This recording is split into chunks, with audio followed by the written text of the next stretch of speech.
n'ọnwa June,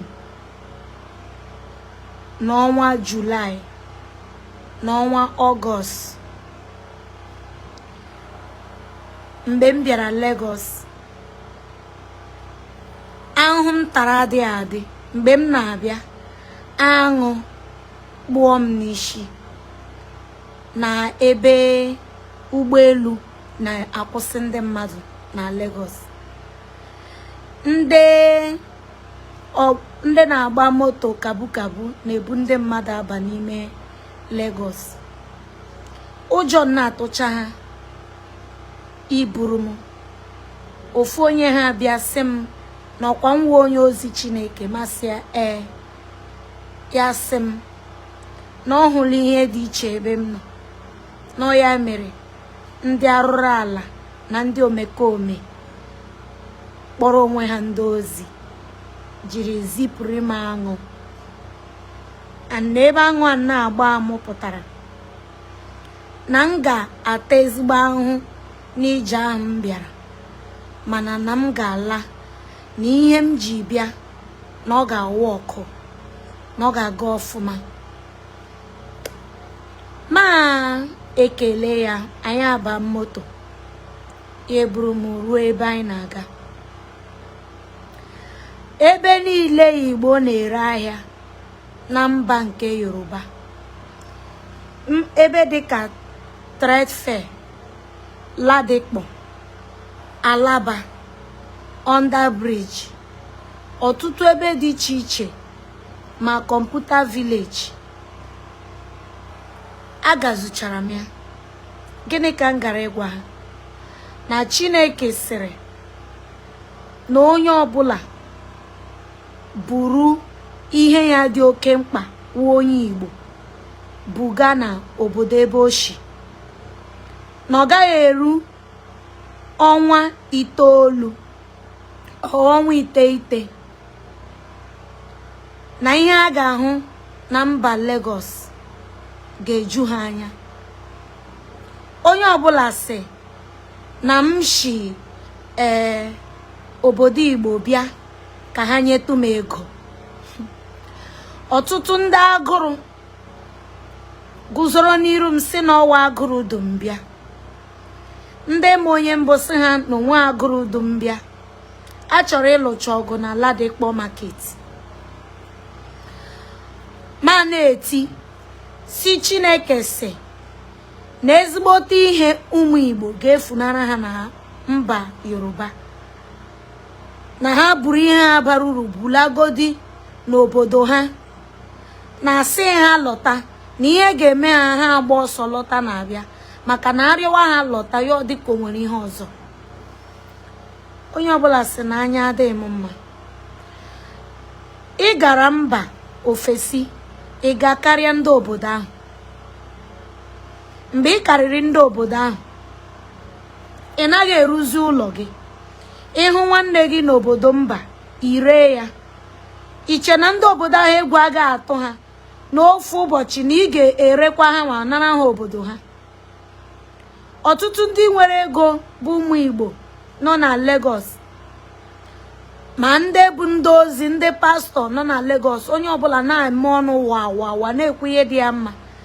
Ị mara ihe bụ na mmadụ wepụtara 100 days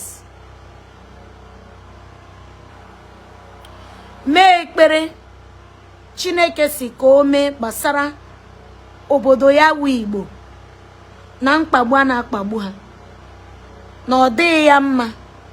Chineke sị na m chọrọ gị gawa mba Lagos, na ya enyego m assignment ebe ahụ, na m hụ onwe m ebe ahụ n'ebe m nọrọ 2 years or 3 years or 1 year, na m ajụla ya ajụjụ, na m mee ihe o kwuru, na m chiwe onye ọbụla warning, na m dọwa onye ọbụla aka na ntị. A lot of people wụ ndị Igbo gbaghara m na m emisela English maka awụ m onye abịrịba, ọ gaghị adịchara m izi, ọdọ nọ ihe ihere, but ya takwala m ụta. A lot of people wụ ndị Igbo ha niile buwe m agha.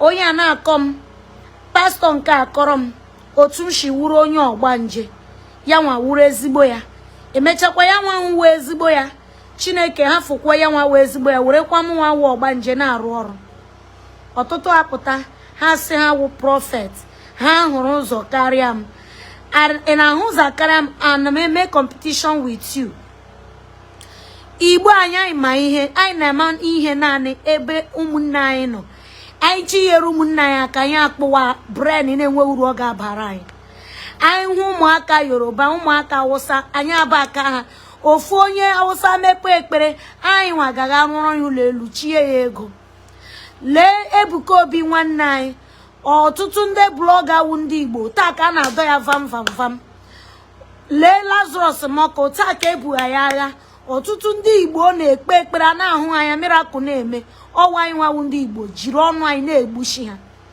na-achụgharị ha ha gbara ha ga Lagos gaga rụọ empire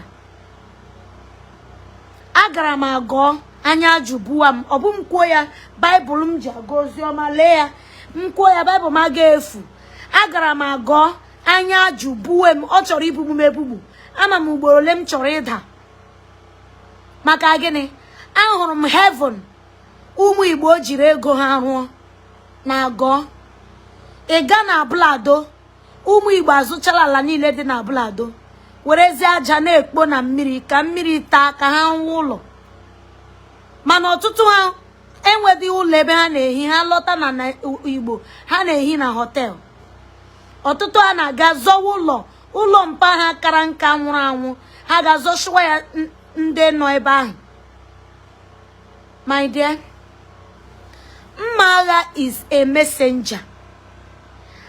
I don't discriminate. If God give me message to give my people, I give them. Just 3 weeks, abi 2 months ago, ka Chineke gwara m that I should tell Imo State na ọgụ ga-abịakwa ọzọ. Orudi 1 week ọgụ bidokwa ọzọ ugbu a na ha na-agba katakata. Onwe gị na-akwụ m. Naanị the only people na dash m ego ndị Imo State. Ọ ka wụ naanị once ka ndị arịba anyị tụrụ m ihe ara agba mama m na ha na-emechachi ihe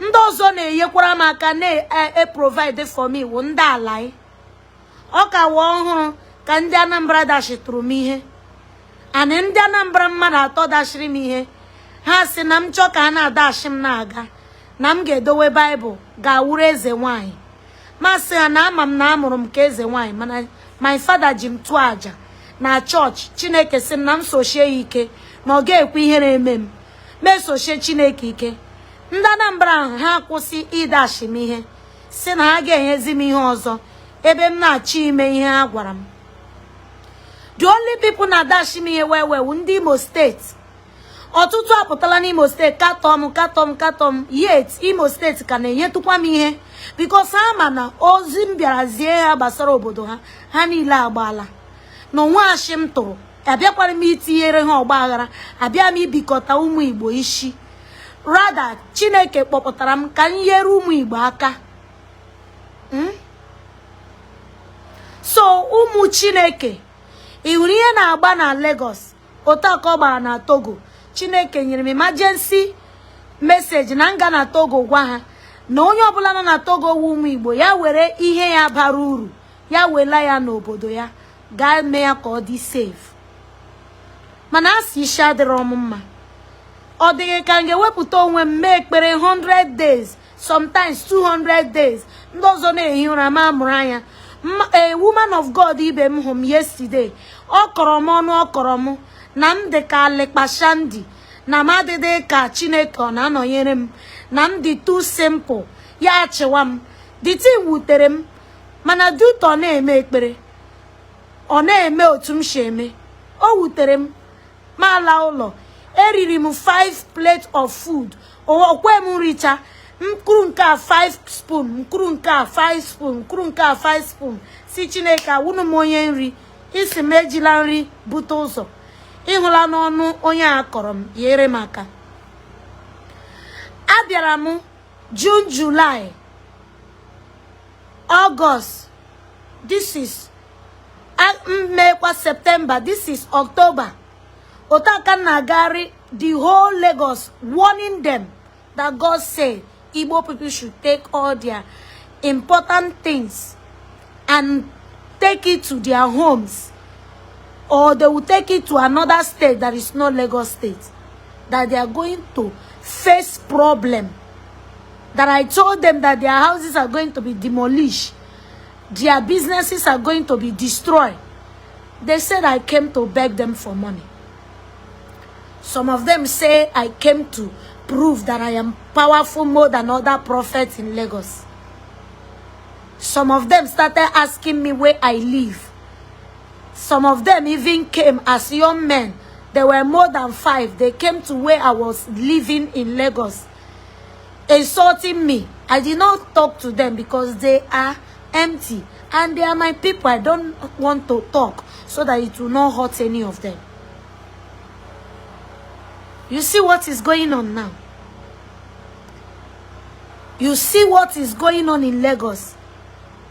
Trade fair market demolish. Your houses demolish.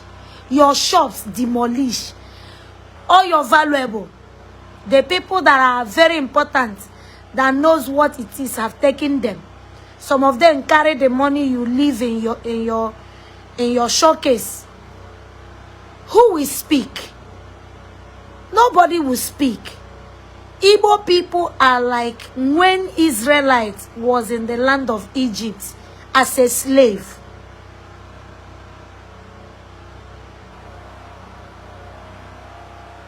As a slave.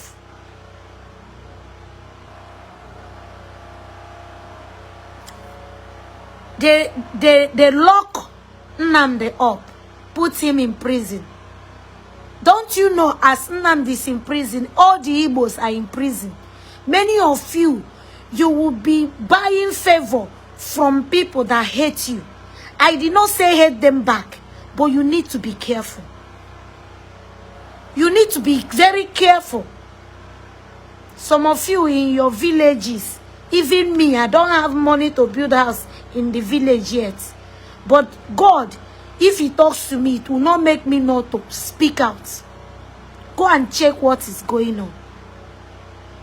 See how you are being treated like animal in Lagos. You have no say. You have no say. Any of your brother that you see that is doing well, you will start attacking them. You are even telling me, if you see me preaching, many millionaires in Igboland, they will come in their office and say I should stop remembering Nnamdi Kanu, that he got what he wants, that he deserved what he got. I will be like, brother, are you serious? What if you are in his position? They will say, God forbid, I cannot be in his position. I always tell them, you will lose everything in Lagos. Because God have told me to come and warn you. Take all your belongings that are important back to your place. I did not say you should not do your business. And God say, unless OT in Abia State, God say you are doing well. But don't be surprised if you lose that seat. Because you want to do the right thing. And remember, when you are doing the right thing, God say the evil people are going hungry because you are doing the right thing. And because they are going hungry, there is a great charges they are going to give you. They will use it against you in Abia State. And they might even remove you from the seat. And the only thing that will make it not to happen is the youth of Abia State. The youth and the elders of Abia State, they are the one that God will use and speak on your behalf. Unless OT. I am a nobody. When God said I should talk about Nwike in 2014, everybody was kabashing on me, telling me, Mara, it will not happen. Nwike will never be a governor. I told them, Nwike will be a governor. He will climb. They will seize his results. Where I was lodging when I was giving the River State people message was Safari Hotel, Room Okoro. I told all the people that sell on the main road at Room Okoro, go and look for shop because you will be chased out. Your shops will be demolished. And Wike will make River State beautiful. But he will become the Lord of Lords when the time comes. They call me names. Is it not happening? I'm a nobody. A lot of people came. They say I should collect this and collect that so that Wike will not be governor. I told them I don't collect bribe, but I will pray. The will of God will be done. I am seeing a very serious riot in Abia State. Umuahia and Aba. That riot, a lot of people that have gun will bring it out. The weaving born government house, Umuahia. But I pray for God to protect the innocent. Igbo people in Lagos, you have not seen anything. You have not seen anything. You are yet to see. I am a nobody. I was born in a very, very, very poorest home. Because Jesus did not come from rich home. Any mighty messenger doesn't come from a rich home. They come from a home that is under threat. So I came out from a home that is under threat.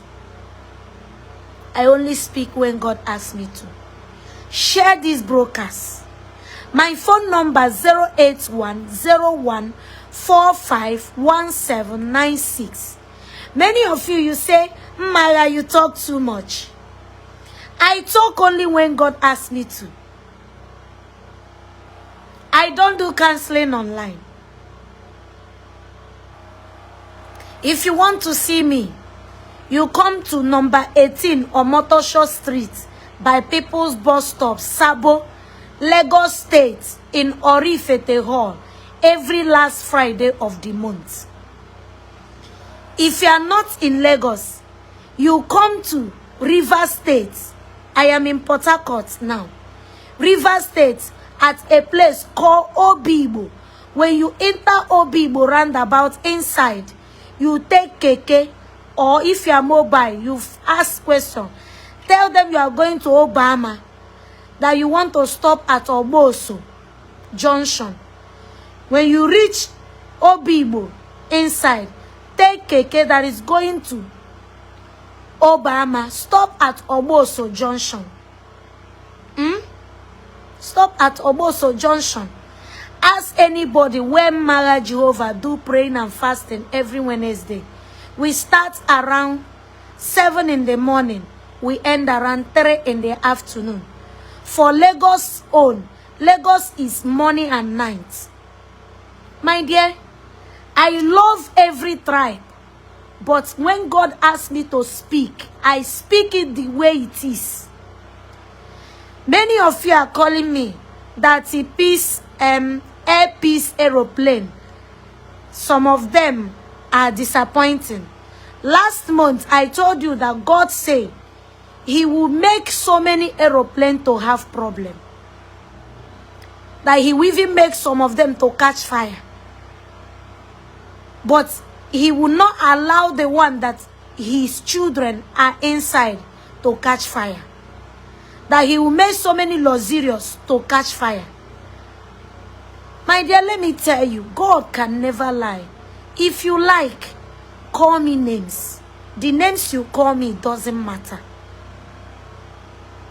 The Bible says in the book of Matthew that people were speaking well of false prophets at the olden days.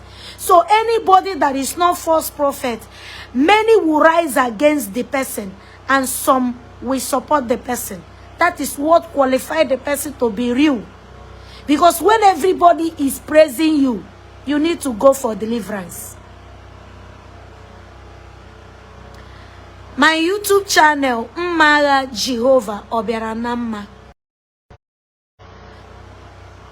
If you need all my music, go to my audio mark, Mara Mercy James. God bless you. Those of you that say you want to dash me money, you want to support me, my account details is 0037151012. Access Bank, Mwara Mercy James or Okebe James. Take it again, 0037151012. Access Bank, Mwara Mercy James or Okebe James. We have a project in the ministry. We need 300 bags of cement. We need zinc. And we need plank. We need 10 trips of sand in Obose. If God touches your heart to support us, please do well to support. Don't do it for me. Okay? Do it for the work of God. Abia State, get ready. Soap is about to enter your eyes while you are still in the river. Soap is about to enter your eyes while you are still in the river. Abia State.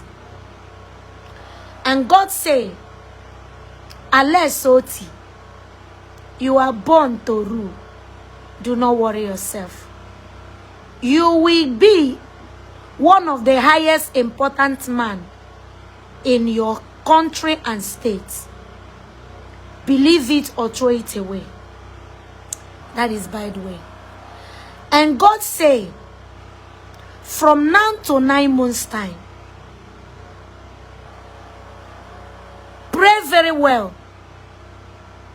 Let Nnamdi Kanu come out. Because I saw when Nnamdi Kanu died. And the death, the death brought disaster.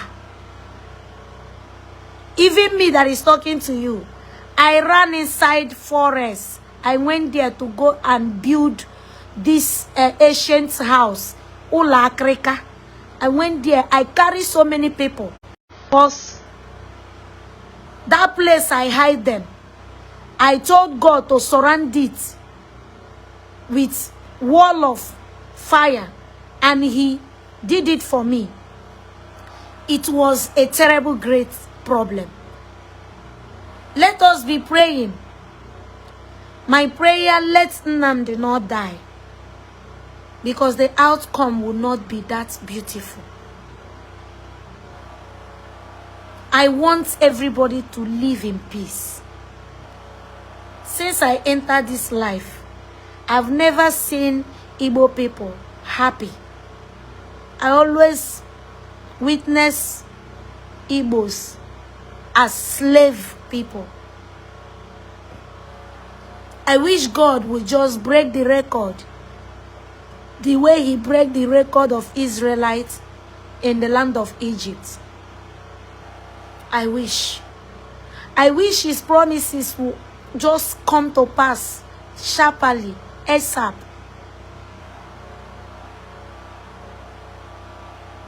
So, God bless you. My WhatsApp number 08140195771. 08140195771. My dear, those of you that say, Mara, you talk too much. I cannot keep quiet when God says speak. I will never insult anybody in this life. I will never disobey government. I will never dishonor them.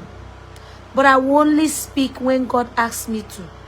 And when I'm speaking, I will always ask God to guide me so that I will not offend anyone. With all humility, God bless you all. Please support our ministry projects. God can use you in any form. In Jesus' name. Don't see me as a pest or a burden. I cannot scam you in the name of being a minister.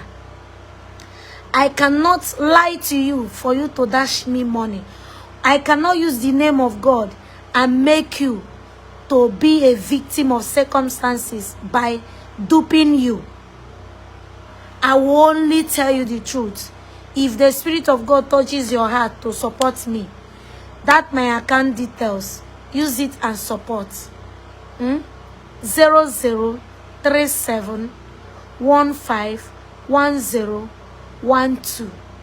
Access Bank, Nwala Messi James or Okebe James. 0037151012. Access Bank, Nwala Messi James or Okebe James. God bless you in Jesus' name. Amen. Pray for a very mighty rain is about to fall in Lagos State, and a rain mightier will fall in Abia State. But our prayers, God will use it and show mercy. In Jesus' name, amen. Ndị okenye Igbo, ekene munu. Ndị ọchịchị ala Igbo, ekene munu. Unu ji umbrella. Unu rịọ Chukwu ma okwela ka mmiri azụ. Ọ gakwana adị mma okenye nọrọ n'ụlọ, ewu anwụọ n'ọgbụlị. Ana m agbalịkwana n'ike m otu Chukwu shiri mee m.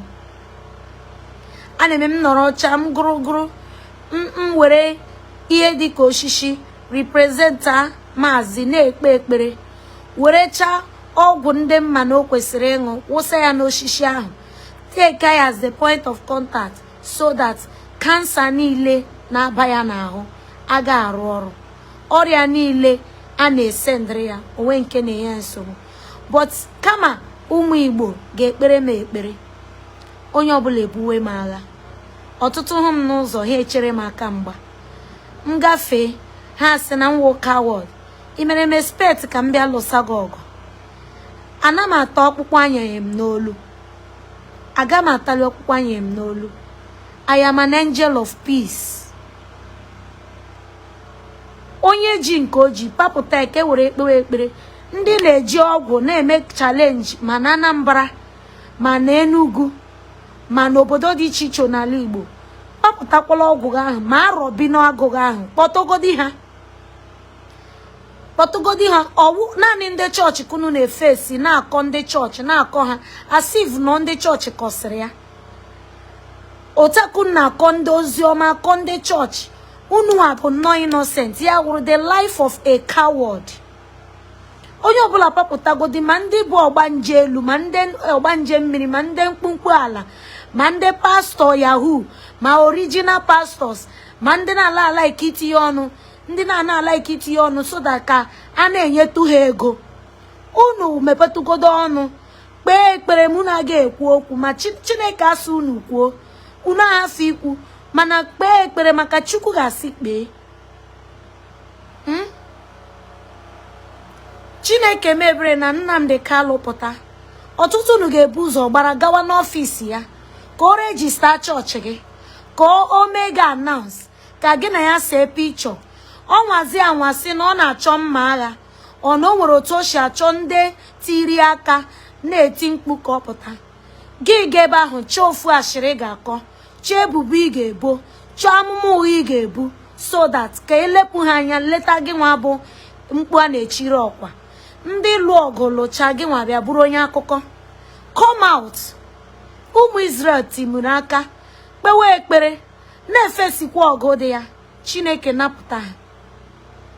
Anyị atagbula onwe anyị n'ahụ since m pụtara ụwa a, ahụtụbeghị m ihe ọma na obodo Igbo anyị. Na anyị nwere ego, mana ego anyị nwere anyị enwe mmadụ, ego and useless. Ọ bụrụ na enwe mmadụ n'ala Igbo, Nnamdi agaragara ịpụta sense. Igbo enwero mmadụ. I were ego, lebite onye nwe mmadụ karịa onye nwe ego. Buru ya n'obi o itufuo ya, mana eziokwu ka nna agwa gị. Gaa na party club ihu ebe Igbo na-awụ ego ka mmiri, but they don't have anybody. Lee ụdị oppress a na-eme gị.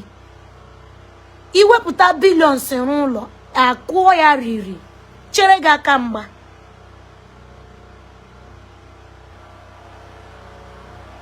Ana m na-agba n'ụzọ Lagos. Ị ga-ahụ iburu moto, onye Yoruba ahụ ala gị hụ na iwu onye Igbo. Ya ọgbara speed bịawa. Ihe ọ ga-asị gị, ọmọ Igbo, get out from the road. Ịnwazi anwasị this is chance. Ọ paka, o mee call, abịa too yiri moto gị. Ị ga-akwụ ka atọ ụgwọ ike agwụ. Ụta ka na-efe odu aka. Even agara m Alaba International na-eme oziọma. Ndị Yoruba nye m position.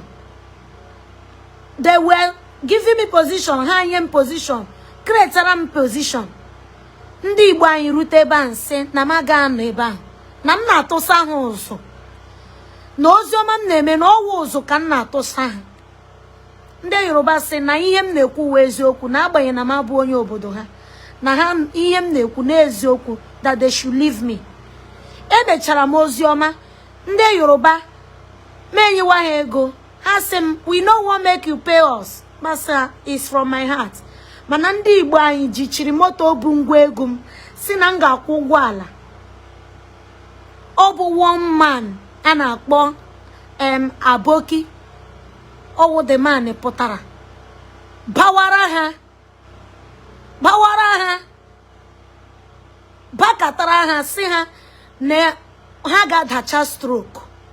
Na nwaanyị a Chineke ji arụ ọrụ na-agwa m Hausa ma Igbo ma onye ọbụla n'ezi onye ọbụla na ozi niile o ziri ebe a na ọgbaala na ha nwee fọntrị jide ya so ọ ga-akwụ ha ụgwọ na stroke ga-adacha ha.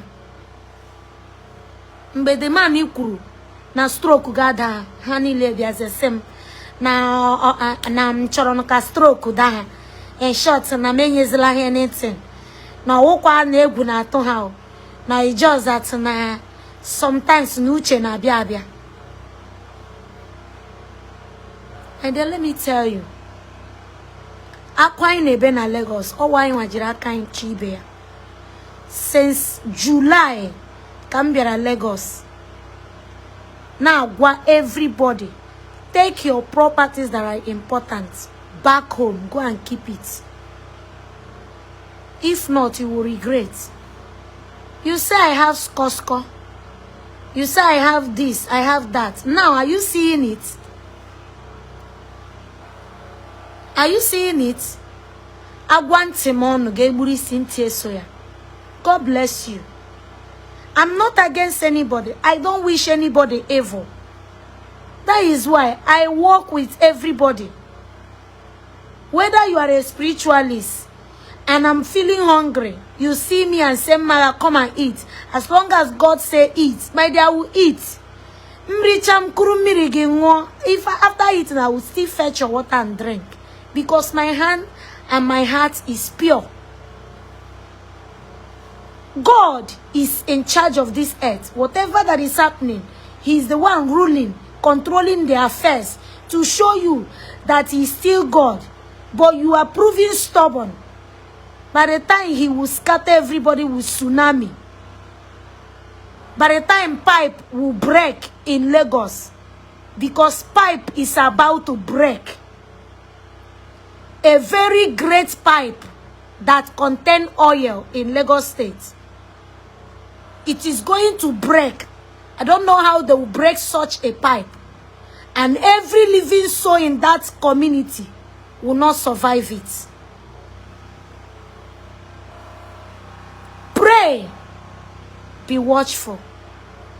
The God of Abraham, Isaac, and Jacob, according to Exodus chapter 3, verse 6, say, I am the God of your ancestors. Pray to the God of our ancestors, not to our ancestors. Because our ancestors are handicapped. They cannot help us. It's the God of our ancestors that will help us. If you like, be pushing me spiritually. Obasam, no consign me. After all, life is a battlefield, not a playing ground. God bless you in Jesus' name. Amen.